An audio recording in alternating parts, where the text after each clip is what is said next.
Hello and welcome to another episode of Weekly Waypoint, where today we're playing Gran Turismo 2 Arcade Mode, where, I kind of thought Arcade Mode meant you just had every car unlocked, you just had every track unlocked, it's fine. But no, there's literally just 3 road tracks and 1 dirt track unlocked, and I looked it up, and there's apparently license tests you can do in the Arcade Mode to unlock more. Yes, license tests. Yes, for the Arcade Mode. And from what I can tell, Gran Turismo 2 doesn't have any cheat codes I can just put in to bypass that, which is stupid. I seem to remember using cheat codes in this game when I was a kid, but maybe we just had some sort of memory stick with like a save with everything on it or something like that. I don't know. But I couldn't find any for this video, so you're getting free. I mean, to be fair, it's the amount of tracks you would have got in the video anyway, with the amount of time we've got today. But, like, it's not going to be any future episodes of this. Well, there might be, but I would have to sit down and do the license test first, and spoiler alert, I'm probably not going to sit down and do the license tests first. Don't know why I did an S on the end of first there. I could try and find a save to download, maybe, but I don't know, that seems kind of like, when you're downloading the ISO, it's like from a trusted source, and I still virus check it and shit, but, I've kind of grown to, trust that source, but downloading a random save from some random person online, not quite so keen on doing that. But yeah, last week we went back to the Elder Scrolls Online real quick, but the Retro Racing series continues, because for whatever reason, whenever I do a weekly waypoint in the Elder Scrolls Online, people just don't seem to click on that video. But that's fine, I get it. I don't think it's the best fit for the weekly waypoint anyway, I just kind of wanted to do it because I was super into it. So what am I playing this week? This week I haven't really touched much apart from the Elder Scrolls Online and Fortnite once again. Still very much ingrained in those games, bit of World of Warcraft as well on the side of course, but I did start up Bug Snacks and Bunga Bunga Bunga. For those of you who don't know, Bug Snacks is a trip, go and look at it. I'm actually not that far into the game, maybe like an hour or two, but it's super charming. It just made me smile the entire time, and I'm really happy it's come to Game Pass. I don't think anyone can not smile when they see the Bunga walking around going Bunga Bunga Bunga Bunga Bunga Bunga Bunga Bunga Bunga Bunga Bunga. That wasn't a very good impression actually. I've also started playing a bit of Astroneer finally, with Reese and Molly, and it's a game that we've been kind of looking at for ages, and just like, oh, we should play this game, and then we never do, and now we're doing it. And I was wondering if it would really be for me, because I've had my fill of survival crafting games, but this is a really unique and charming one. We are still on the first planet. I don't really know how long it takes to get off that planet, but I think we played for like 4 hours the other night. It was great. I really like the whole, like, putting tethers down. Are they called tethers? It's been a couple nights since we played. The little oxygen pylons down so that you can kind of explore further into the wilderness. It's a really engaging gameplay loop for me. The storage situation is a little bit out of control.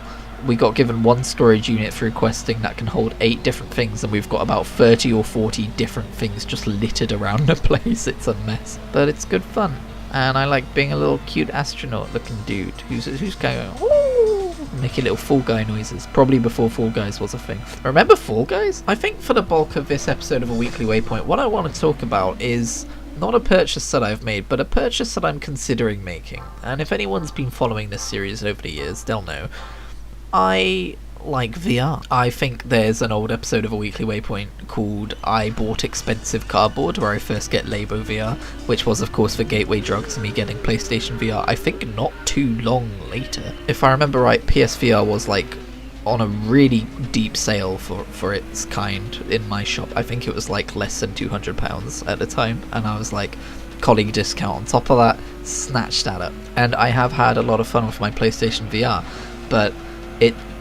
it's a lot of setup. Like, I don't even use my PS4 very often, and my brain considers that like, oh, I've got to set up my PS4 if I want to play it, let alone dig out the cables for the PSVR. And I knew that was going to be a problem going into it. I still don't regret buying it.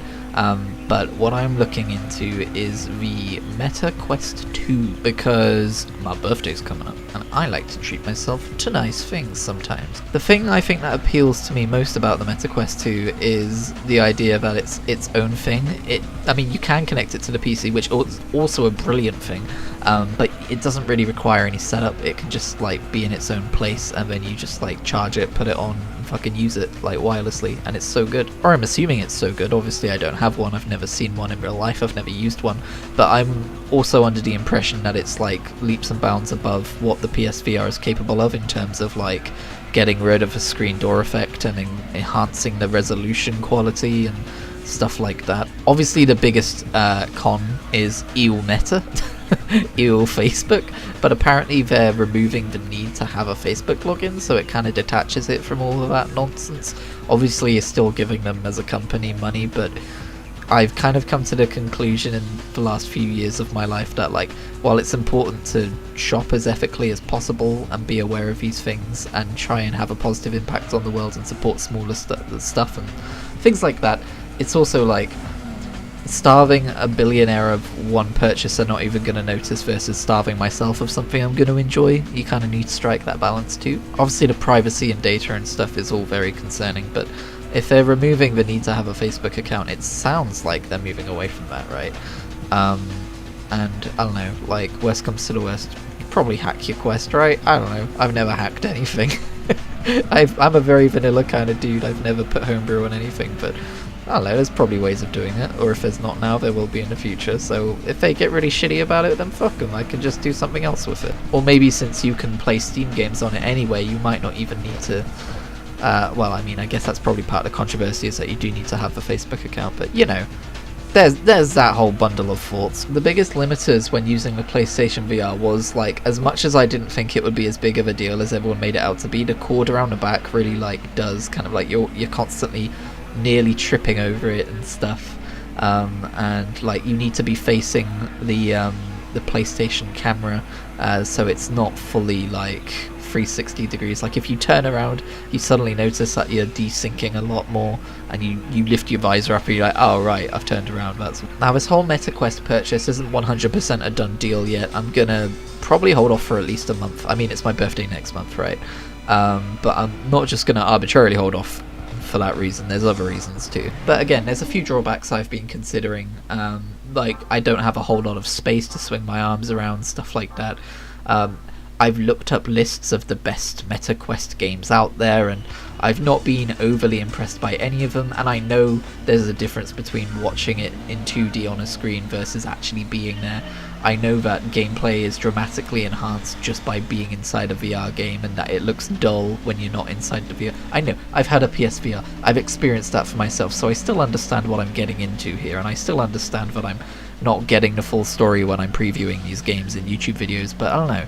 Like, there's been very few that's actually jumped out at me. And the thing with VR is I'm never going to use it as much as, like, a typical gaming console, right?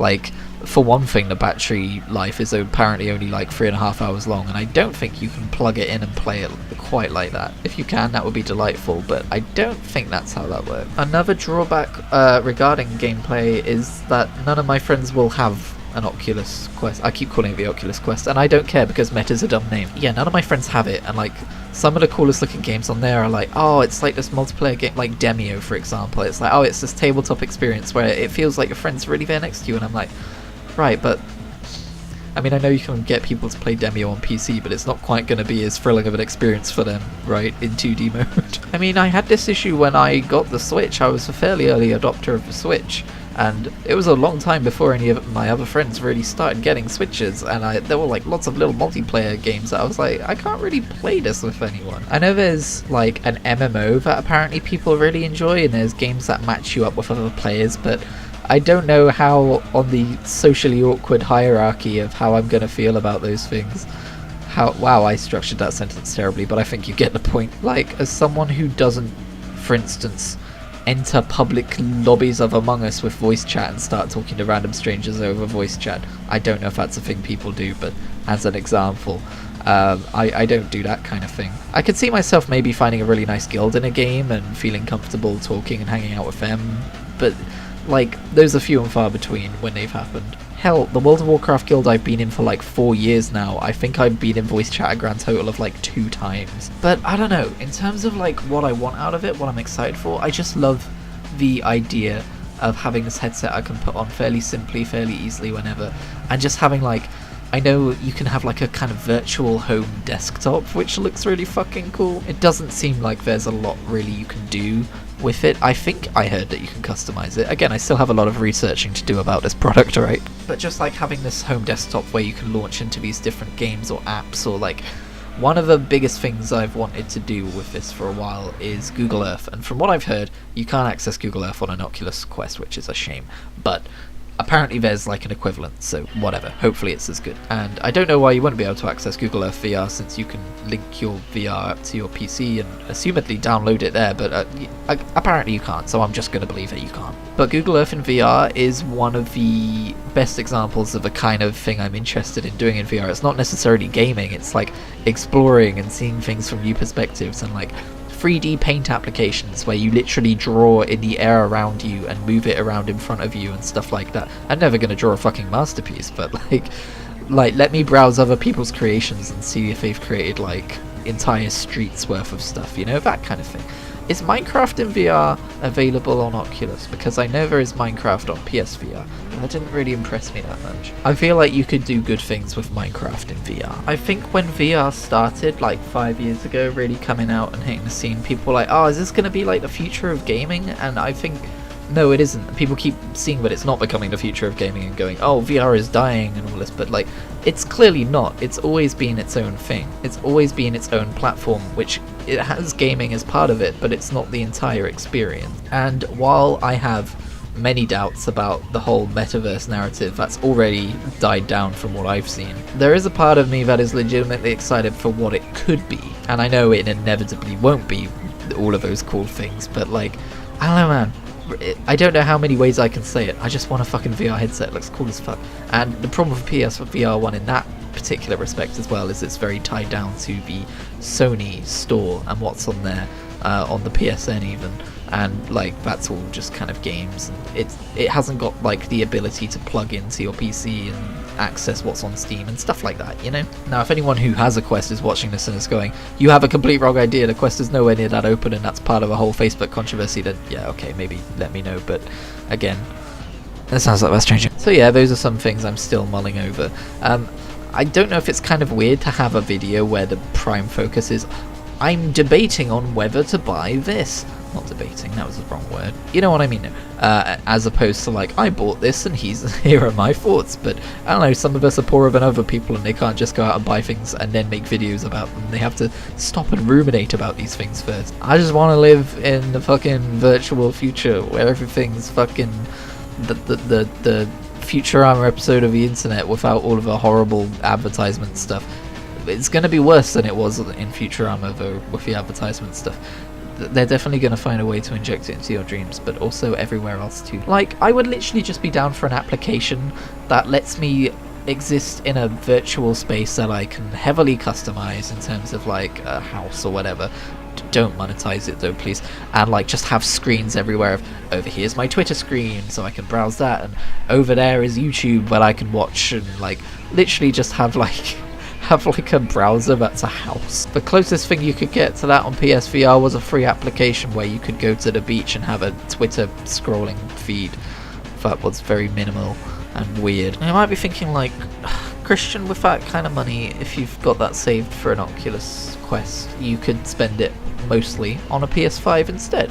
Don't you want a PS5 for like Ratchet and Clank and things? And I suppose the main problem I have with the PS5 is that it will always seem to me like I am dropping hundreds of pounds on just the ability to buy a couple of games that I'm interested in. I have never once owned both competing consoles in the same generation, and well, I would say mostly for the reason that I've been a kid for most of the generations without my own income, but in modern day times, that's because of that reason. It's difficult to justify to myself, whereas the Oculus Quest, completely different experience. I heard a while back that someone used their Meta Quest to set up a virtual arcade that they could walk around in and download ROMs onto, so that like the little arcade cabinets were like, this one's the NES, that one's the Game Boy Advance, that one over there's the PlayStation 1, you know?